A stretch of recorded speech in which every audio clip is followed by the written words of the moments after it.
did a self-audit, and I noticed my content has been like all over the place.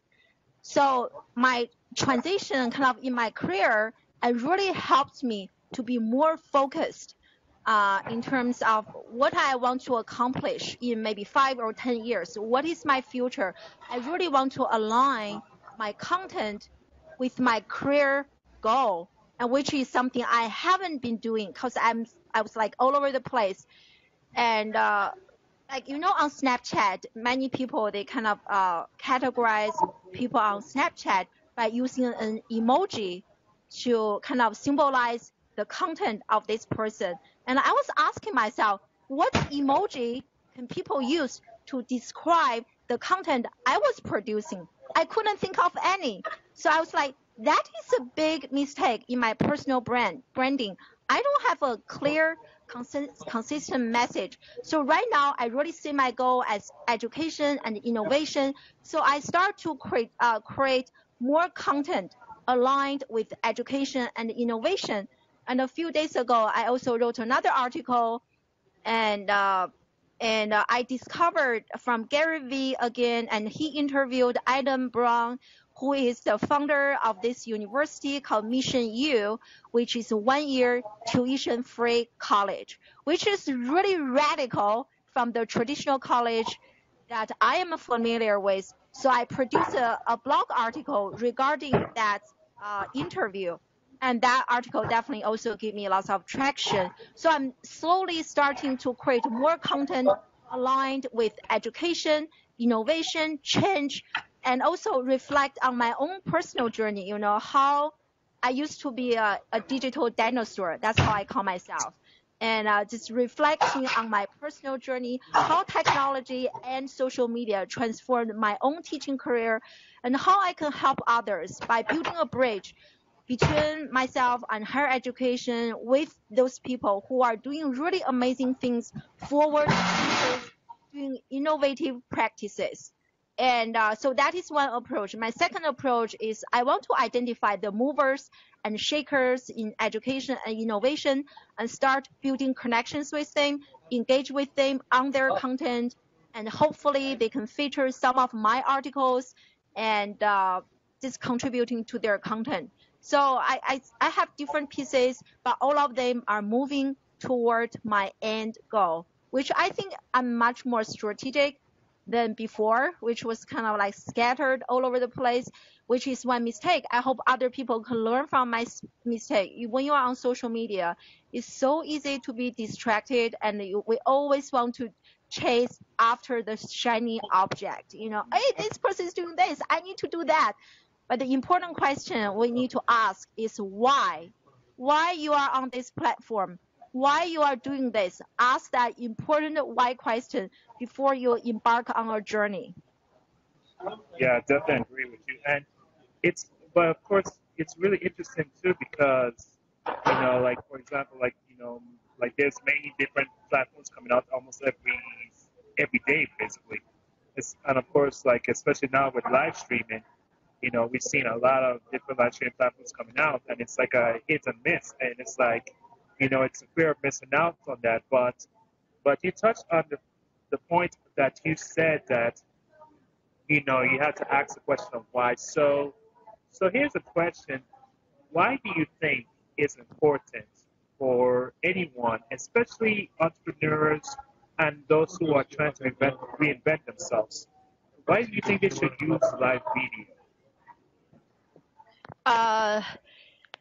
That's another great question. Yes, I love live video. And also interestingly, and in this book, I'm also doing a blog article, a book review about this book, and I'm almost done. And he discusses like different social media platform, kind of like align with different types of personality. And like it really makes sense. Now I see why I love Snapchat so much. Because if you know me in personal life, I'm really crazy person. Like most of the time, I'm like, yeah. I'm just like that. So definitely personality wise, like live streaming and works really well for my personality. And second is engagement. And I definitely tried like different types of like text message content, like blogging, video, but especially on Facebook, every time when I go live or produce a video, the engagement is 10 times, 100 times better. I think people like it's just more engaging. You see the people behind my name, Zhang. You see my eyes, you see me, almost feel like you can touch this person. It's really like activate different senses of your body. And I think just for that reason, it's really engaging. And also I went to in March, Social Media Examiner has this really amazing conference, Social Media Marketing World in San Diego. And one key takeaway I got from that conference is live streaming, live video. So I really think it is definitely going to be the future of social media. And maybe at this time next year, everyone will be on live video. And it is truly, truly powerful. Oh yeah, definitely agree. And it's really interesting. It's just so exciting to see the fact that for example, in my case, I love podcasting, but the fact that live streaming basically changed all that. See the opportunities what it can do for podcasters. It's just really cool because of the fact that you interact with people more now. People can be a part of the recording process of your podcast along the way. So that's what I really like about live streaming, especially. Exactly. I think like traditionally, like podcasts or blogging is kind of one-way communication. The feedback is delayed. You produce content, you don't hear people's comment right away. So I think live streaming is really two-way communication, allows conversation, dialogue. You are actually co-creating content as opposed to promoting some content, but engaging in this content co-creation process is much more engaging. I feel I'm part of this creation. It is really amazing. You actually play a role in this decision-making process, determining the content as opposed to be passively sitting in your room receiving the message. This is a more active content co-creation and more participative. So I think that's another reason. Yeah. Yeah, definitely. And the fact too, to add on to that is like now, for those of us watching this, I'm just going to be listening to this right now. This podcast recording is happening where I am located in Houston, Texas, in a hotel. Right behind me is a Starbucks, and then you're located in South Korea, and it's like this chat is happening right now. I'm already cool. I'm already Wednesday, so we have like 13 hours. I feel I'm the future talking to you guys still on Tuesday. Yeah, that's so true there. It's just so amazing what has changed. So for those of us who are like for entrepreneurs who know we got to know how to pivot at some point in time. Like in your case, which you're currently transitioning, what advice would can you share with us who might think about making like a change, like pivot our business or our careers in a different direction that can help us solve customers' needs? Yeah, are you asking me like some advice I can give people who are thinking about changing? Yeah. Yes, because I'm losing you a little bit. I can't hear clearly. Okay, yes, definitely. And let me tell you, I jumped from place to place. At some point, I was thinking, okay, I'm a vegan. I love eating and I love making vegan dishes. So maybe I should do something related to vegan, vegetarian, like food or baking, start my own bakery and selling cookies.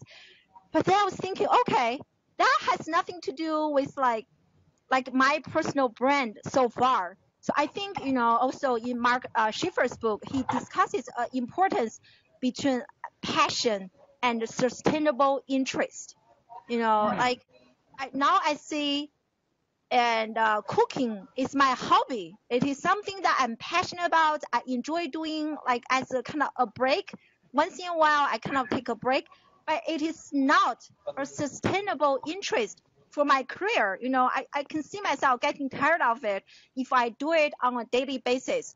But like education, innovation, it is something that I can talk about on a daily basis. It's much more sustainable, and it is also something that I'm truly passionate about. So I think really you always have to go back to the why question. You know, why are you here?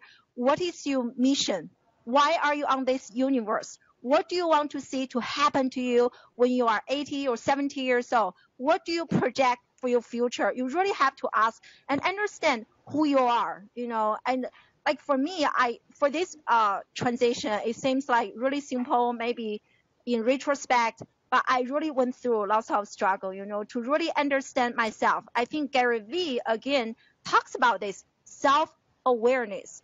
It is so, so important. You know, I think every time when we want to have some major changes in life, don't just do it because, this is such a cool idea. Oh, this is my hobby. It is very different. You know, I really went through my whole life to analyze myself.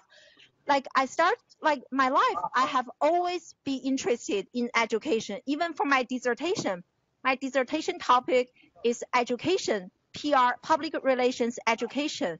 And for my own children, I send them to alternative schools.